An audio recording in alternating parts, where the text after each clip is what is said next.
ஹரி ஓம். சிந்திக்க சில துளிகள். இன்று நமது நாடு மதச்சார்பற்ற நாடு. எந்த மதத்துக்கும், எந்த இனத்துக்கும், எந்த ஜாதிக்கும் ஒரு சார்பாக இல்லாமல் அனைத்து மக்களையும் இந்திய மக்களாக, இந்திய குடிமக்களாக சமமாக பார்ப்பதுக்கு பேர் மதச்சார்பற்ற நாடு. ஆனால் இன்றைக்கி எப்படி இருக்கிறது இந்த நாட்டினுடைய அரசாங்கம், நிர்வாகம்?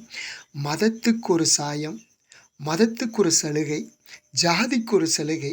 என்ன கொடுமை! அதாவது பிராமணனாக பிறந்த ஒரே காரணத்துக்காக அவன் ஏழ்மையில் இருந்தாலும், வறுமையில் வாடினாலும், 100க்கு 100 மார்க் எடுத்தும் கூட அவனுக்கு வேலை இல்லை.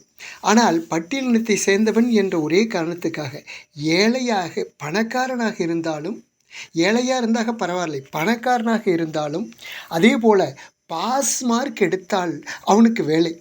எப்படி இருக்கும் இந்த நிர்வாகம்? 30 மார்க் 35 மார்க் எடுத்தவன் ஒரு ஆஃபீஸில் மேனேஜர், 95 மார்க் எடுத்தவன் அவனுக்கு கீழே கைகட்டி அவன் சொன்னால் வேலை செய்யக்கூடிய ஒரு பியூனாகவோ ஒரு கிளர்க்காகவோ இருந்தால் இந்த நாட்டினுடைய நிர்வாகம் எப்படி இருக்கும்? அப்படித்தான் இருக்கிறது இன்றைக்கு. கேவலமாக. இது மாறணுமா வேண்டாமா? யோசியுங்கள்.